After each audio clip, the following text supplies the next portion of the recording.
Olá, eu sou o Fernando Abrão e esses são os estudos com a Bíblia aberta. Estou aqui para estudar as epístolas de Paulo aos Tessalonicenses com você. Para isso, te convido a participar comigo de uma breve introdução histórica às duas cartas. Vamos lá? Quando abrimos as nossas Bíblias, nos primeiros versos dessas duas epístolas, observamos a semelhança que guardam entre si. E o mais importante agora que nós temos que observar é a respeito dos autores das duas epístolas. Observa ali, Paulo, Silvano e Timóteo, como consta em 1 aos Tessalonicenses capítulo 1, verso 1, e na segunda epístola, Paulo, Silvano e Timóteo. Os demais detalhes nós vamos observar no correr dos nossos encontros. Vistos os versos nas aberturas das cartas, identificamos a equipe missionária que as escreveu. E para entendermos a composição dessa equipe e nos localizarmos historicamente, convém passarmos os olhos pelo livro de Atos dos Apóstolos, em seus capítulos 14 a 18. Vamos dar uma olhada. Ao final do capítulo 14, está registrado também o final da primeira viagem missionária. Você vê a imagem da primeira viagem missionária. Paulo e Barnabé navegaram para Antioquia, onde tinham sido recomendados à graça de Deus para a obra que haviam já cumprido. Os dois permaneceram em sua base por um bom tempo, até que, por causa de uma disputa ético-doutrinária, seguiram para Jerusalém em busca de uma solução. Com a doutrina e a prática cristãs esclarecidas lá pelo Concílio de Jerusalém de Atos capítulo 15, eles retornaram para Antioquia e por ali ficaram por bastante tempo. Chegou um momento em que os dois missionários, Paulo e Barnabé, propuseram retomar a obra que haviam iniciado. Disseram lá entre si: voltemos agora para visitar os irmãos por todas as cidades nas quais anunciamos a palavra do Senhor, para ver como passam.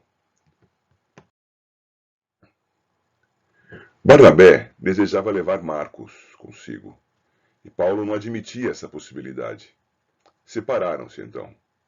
Barnabé seguiu para Chipre com Marcos.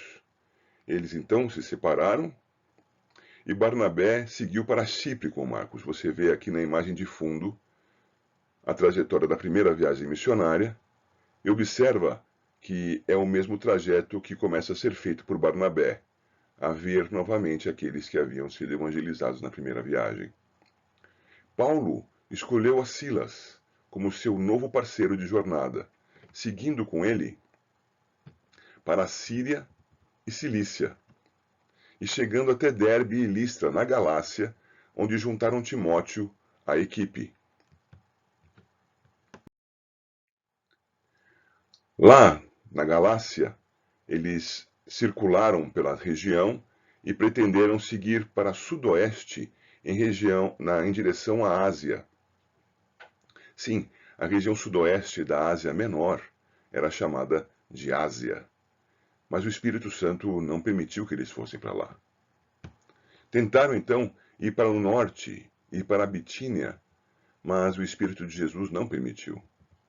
E seguiram então para o noroeste, chegando até Troade. Em Troade, Paulo teve a visão que os encaminhou para a Macedônia. Essa era a região de Filipos, Tessalônica, Bereia, etc.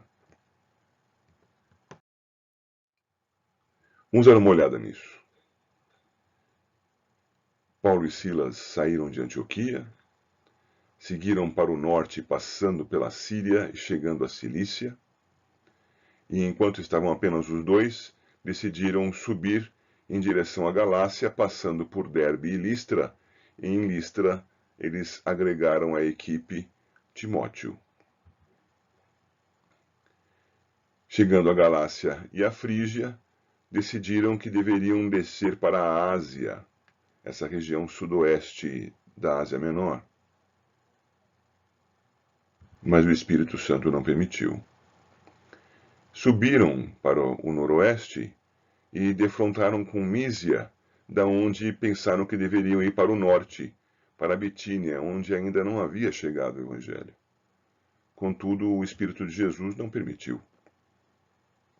Eles seguiram então mais a noroeste em direção a Troade, à margem do mar Egeu, e foi lá, em Troade, que Paulo teve a visão de que deveria passar a Macedônia e ajudar os habitantes de lá.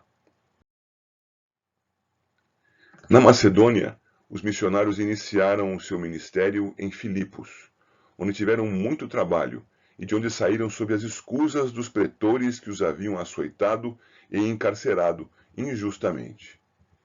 Sua segunda parada foi em Tessalônica, onde ensinaram na sinagoga e permaneceram por tempo suficiente para serem identificados como gente boa, trabalhadora e séria. Quanto a Tessalônica, precisamos apenas observar alguns fatores nessa nossa breve introdução. Uma cidade já antiga, de cerca de 4 séculos, quando Paulo vai visitá-la. O seu nome foi dado em homenagem à meia-irmã de Alexandre o Grande, Tessalônica. Quando era dominação romana, Tessalônica se submeteu pacificamente ao dominador, pelo que ela foi dotada de governo e juizado próprios. Tessalônica também era uma importante cidade comercial na Macedônia, o que atraía os judeus dispersos, e eles, ali chegando, fundavam as suas sinagogas. A pregação dos nossos irmãos, além de ser instrumento de Deus para a salvação, foi também instrumento para a revelação da inveja e da maldade, e isto aconteceu na cidade de Tessalônica. Judeus incrédulos se levantaram contra os missionários e alvoroçaram a cidade, que, ciosa da sua posição junto a Roma, rejeitou os homens e a sua mensagem, fazendo com que os nossos irmãos fugissem durante a noite para Bereia, cidade ali nas proximidades. Perseguidos em Bereia pelos mesmos judeus de Tessalônica, restou aos irmãos promoverem a partida de Paulo para mais longe, deixando Silas e Timóteo ainda ali na Macedônia. Paulo foi para Atenas. Depois de testemunhar de Cristo em Atenas, Paulo seguiu para Corinto, e depois de algum tempo trabalhando na produção de tendas com Áquila e Priscila, chegaram Silas e Timóteo das cidades da Macedônia, Filipos, Bereia e Tessalônica. Momento em que Paulo passa a se dedicar totalmente à pregação da palavra de Deus.